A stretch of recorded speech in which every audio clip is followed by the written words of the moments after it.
Welcome, friends. I'd like to welcome each one of you to our devotional study today. We are in Genesis chapter 33. In Genesis chapter 33, we find that Jacob meets Esau for the first time in over 20 years. He sees him, they are reconciled, and we've already looked at the meeting of Jacob and Esau and how Esau receives the gift that Jacob gives to him and the significance of him accepting that gift. Now in verses 12 through 16 of Genesis chapter 33, we see that Esau proposes that they journey together. He wants them to head together in the same direction, and he proposes that they travel together. Notice what these verses say about this, and then we will look at this in the time that we have today. In Genesis chapter 33, verse 12, it says, he said, "Let us take our journey, and let us go, and I will go before thee." And he said unto him, My Lord knoweth that the children are tender, and the flocks and the herds with young are with me. And if men should overdrive them, one day all the flock will die. Let my Lord, I pray thee, pass over before his servant, and I will lead on softly, according as a cattle that goeth before me, and the children be able to endure until I come unto my Lord unto Seir. And Esau said, Let me now leave with thee some of the folk that are with me. And he said, What needeth it? Let me find grace in the sight of my Lord. So Esau returned that day on his way unto Seir. So as we come into these verses, we see here that is after Esau and Jacob meet each other, that Esau says, let's travel together back to Seir. And we see that in verse 12 where Esau says, let us take our journey and let us go, and I will go before thee. So as we look at that verse, we see there that he says, let's go, and I will go before thee. And we see that in verse 13 that Jacob makes an excuse for rejecting the offer that Esau makes. And the excuse that he makes is this. He said unto him, My Lord knoweth that the children are tender, and the flocks and the herds with young are with me.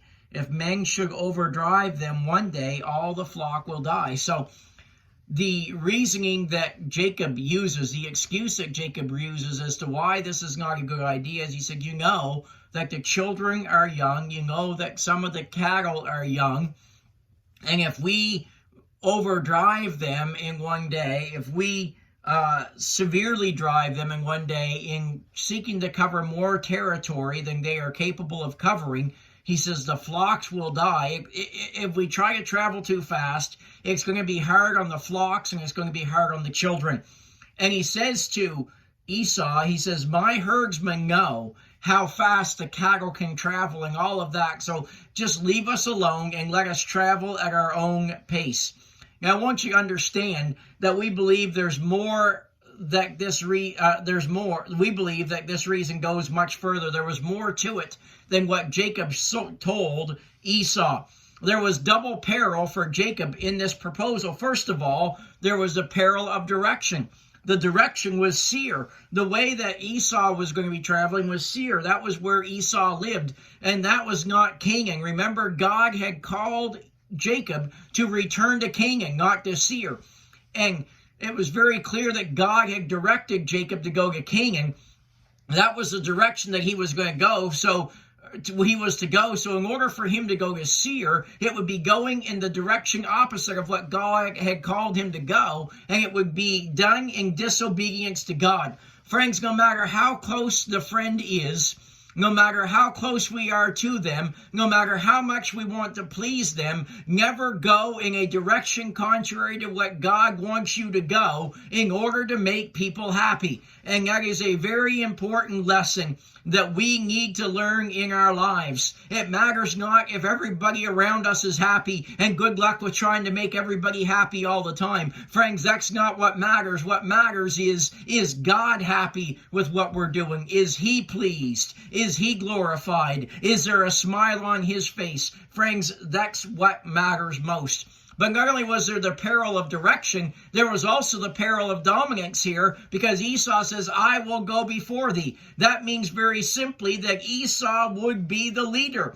And again, this is contrary to the covenant promise given to Jacob by God, because God had clearly told Jacob that Jacob was the leader. not the follower of the two brothers. And God did not call Jacob to follow Esau. God called Jacob to be a leader. And then we see that Jacob deceptively promises to meet him in Seir. Notice verse 14. Let my Lord, you see the respect that he's showing his brother here. Let my Lord, I pray thee, pass over before his servant, and I will lead on softly, according as the cattle that goeth before me, and the children be able to endure until I come unto my Lord unto Seir. So Jacob in that verse promises to meet Esau in Seir. But in saying this, Jacob was once again being very deceitful. Jacob had no intention of going with Esau.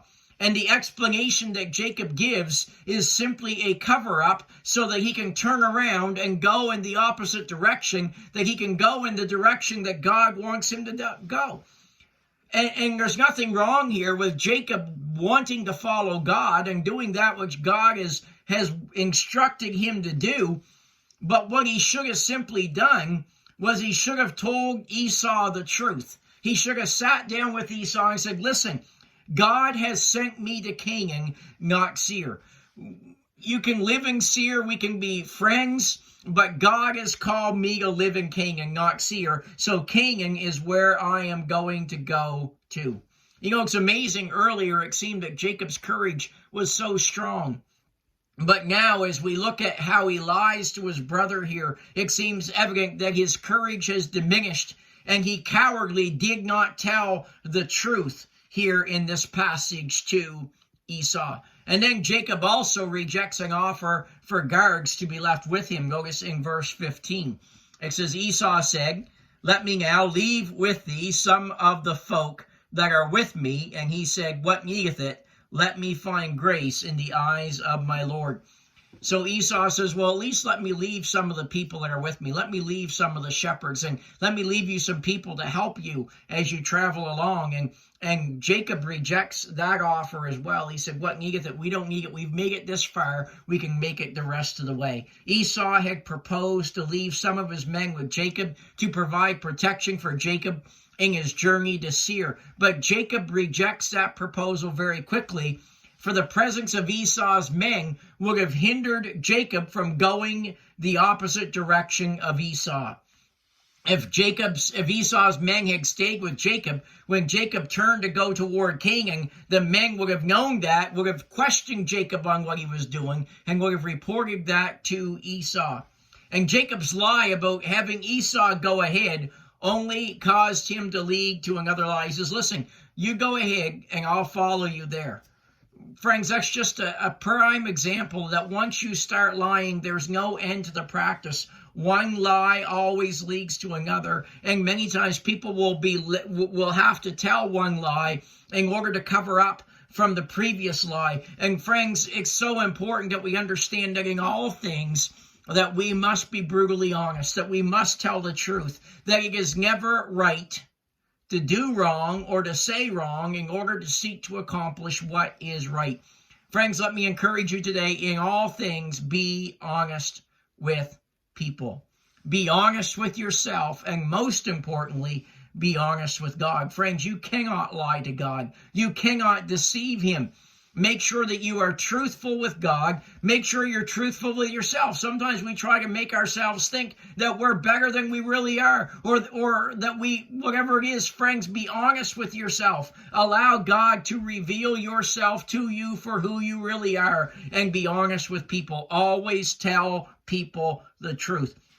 Listen, friend, if you tell the truth, you don't need to remember what you said, because it's the truth. When people begin to lie, they need to remember what lies they told to what people and try to cover those things up. But friends, when you are honest, when you're a person of integrity and you tell the truth, you don't need to think about that, because it's the truth that you're saying and that you're standing on. Then in verse 16, we see that Esau returns home. So Esau returned that day on his way unto Seir.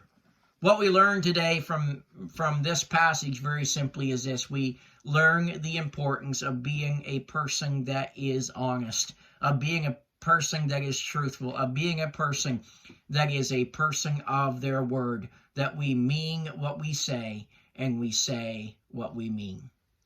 Deal honestly with all men. Have a great day.